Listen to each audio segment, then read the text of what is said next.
Hi guys, it's Jude here. Today I'm joining you from my home by myself because I got quarantined. So I'm gonna read you guys chapter 7 of The Chocolate Touch by myself. Starting now. All right, boys and girls, Miss Plumsel said. It is almost time for lunch. Clear up your things, paint pots securely closed, brushes washed, paintings unpinned and laid out to dry, drawing boards stacked against the wall. Ah, there's the bell. Front row first. Timothy leading, then Robin, in single file, go. John alone walked slowly in the throng, hurrying along the corridors to the school cafeteria. The school was proud of the cafeteria and the food served in it. The room was spacious and bright, the windows all the way along one side overlooking the playground and the playing fields beyond. The opposite side was wholly taken up by the shiny silver service counter. Several boys and girls were already settled at tables by the time John took his place in the line. Enviously, a boy at a nearby table sucked at straws dipped in a milk bottle that was dull with frost. John can imagine the refreshing taste of cold, creamy milk. At another table, a group of girls were eating fat red cherries. John could almost feel the firm fruit on his tongue and the pleasure of biting through the tart, juicy pulp. The cherries must taste good. They must be thirst-quenching. John unhappily took a tray from the pile and slid it along the rails in front of the top of the counter. He put a paper napkin, a glass, and a gleaming spoon, a knife, and a fork on the tray. It seemed hardly worth the while, but he felt that he might as well try the food and drink. Perhaps if I'd eat a different way without letting anything touch my lips, he muttered. My lunch won't all change to chocolate. He was not very hopeful. What? Asked the boy standing next to him. Nothing, John said. I thought I heard you say something about chocolate, the boy said. I hope this is the day for a chocolate cream pie, he added. That'd be super. On chocolate cream pie days of the past, John had been known to skip the main course so that he might spend all his lunch money on dessert. The thought of four pieces of chocolate cream pie now suddenly made his stomach feel as though he were on a roller coaster, an uneasy, flibberty-gibberty sensation. John shuddered.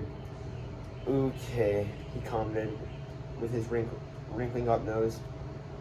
The other boy shrugged his shoulders and started to choose his meal. John took a plate of cold chicken and ham, potato chips and a crisp, moist lettuce and tomato salad.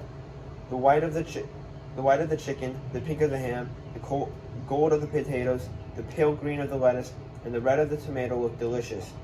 He also took a half pint of milk, a thick-crusted wheat roll, and a cold pat of butter, a tumbler of water with ice cubes clinking against the glass, and a dish of fresh fruit, slices of orange and grapefruit and banana and grapes. John's tray was loaded with just the sort of meal his mother was always trying to persuade him to eat, until John had always thought it was pretty dull to eat sensible things when there were sweeter food and drink to be had. Today, however, the sensible things looked most appetizing, and his mouth began to water in its new sticky way. John paid for the lunch with the money his mother had given him, went to an empty table and sat down, his fingers trembling slightly with eagerness. He cut a slice of lettuce. His fork went through the leaves with a promising crunch. He stuck the prongs of the fork into a mouth-sized piece of lettuce and carefully inserted it into his mouth. The lettuce didn't touch his wide-stretched lips. John's teeth came together in crisp layers of sweet chocolate. He took a small piece of potato chip, tilted back his head until he was looking straight up at the ceiling, and dropped the morsel straight down into his throat. He felt it go down, a sharp fragment of sweet chocolate. He tried the milk, the ice water, the fruit. Every solid and liquid that he sampled was transformed as soon as it entered his mouth.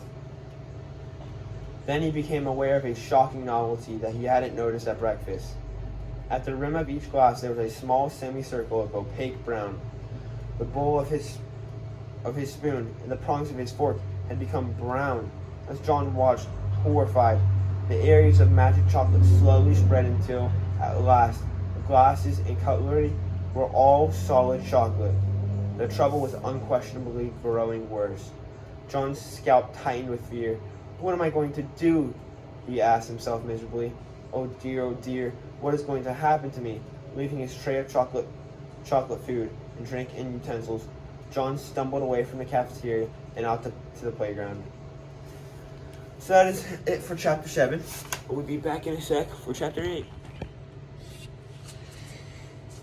Hi guys, it's Jude again, Powell, and I am back with chapter 8. Again, quarantined still. So, starting chapter 8 of the Chocolate Touch. English class passed without incident. Miss Plimsoll distributed word lists for her pupils to take home. The more words you know, she explained, as always, the more exactly you can think.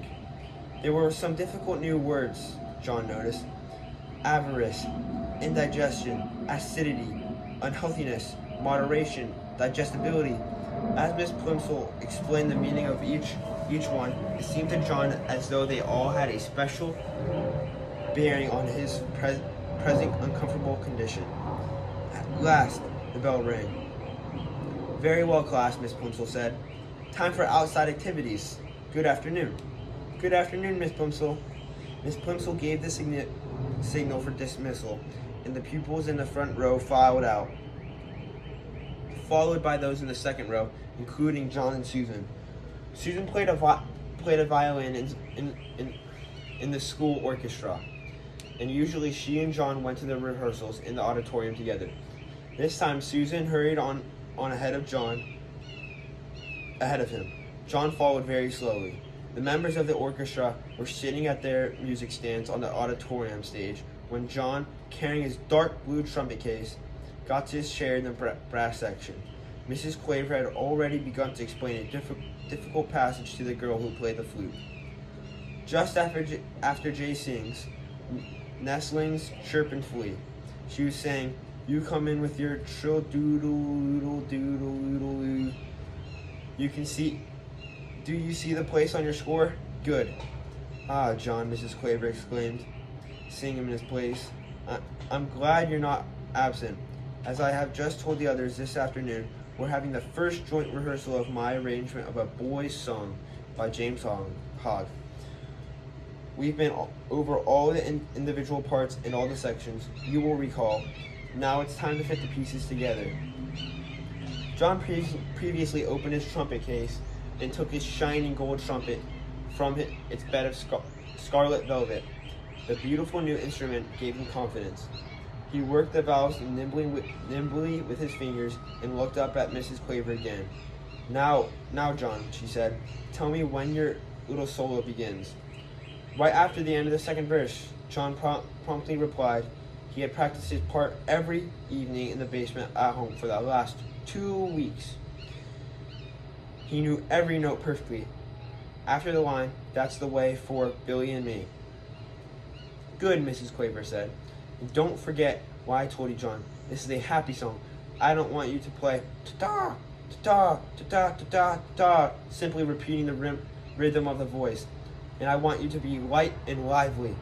This is supposed to be the song of a boy who loves romping in the country." "Ta-ta, ta-ta, ta-ta, ta-ta, ta," John thought. That shouldn't be too difficult, even with the whole orchestra listening to him. He had played it over and over again at home, but he would have to try extra hard here. This was to be his first solo. Everyone else was depending on him to play it properly. "Right," said Mrs. Claver brightly, with her baton. She rapped it twice sharply on the music stand before her. All the musicians brought their instruments into playing position. Susan poised her bow over the strings of her violin. John held his trumpet close to his mouth and wiggled his fingers on the valves. Mrs. Claver's baton moved from side to side, up and then down. The cymbals clashed and the drums thumped. The pianist brought his fingers down the ivory keys of the piano. Pianists and C-lists made their wing and whumping sounds. All were in perfect unison. The rehearsal had begun. After the introduction, one of the older boys began to sing.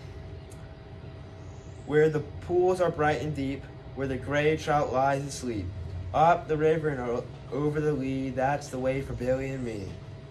After the last line of the first verse, John's fellow trumpeter echoed the rhythm of the singer's voice. Ta-ta, ta-ta, ta-ta, ta-ta, ta-ta, ta. Mrs. Quaver smiled approvingly at the successful performance, and with her baton she gave the singer the signal to begin the second verse. Where's the blackbird sings the latest?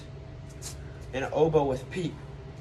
Where the hawthorn blooms the sweetest, where the nestlings chirp and flee, the flute warbled according to plan. That's the way for Billy and me. John swallowed with an effort and put the mouthpiece of his trumpet to his lips for his solo. The mouthpiece instantly changed to chocolate. Then, almost as fast, the chocolate spread along the instrument, changing all the flashing gold into dull brown. The first note came out fairly true, ta, but chocolate trumpets cannot withstand much pressure. The hole in the mouthpiece softened and clogged up, and the valve stuck as John desperately tried to finish his part. Mrs. Quaver's eyes almost popped out of her head as she listened to him play. Ta-ta-too, ta-ta-ta-ta-ta-ta. It sounded as though John were trying to play a soap-filled bubble pipe. Terribly flustered, he put down his trumpet. Mrs. Quaver was speechless. The orchestra was rocked by uproarious laughter. The other trumpeter leaned over John's chair and picked up the trumpet. "It's a chocolate trumpet!" he shouted derisively. No wonder it sounded like that. John Mears was trying to play chocolate. John didn't wait to hear anymore. He fled from the stage and out to the playground. Without stopping even to look around, he ran through the stone gateway and homeward. So guys, that is it for chapter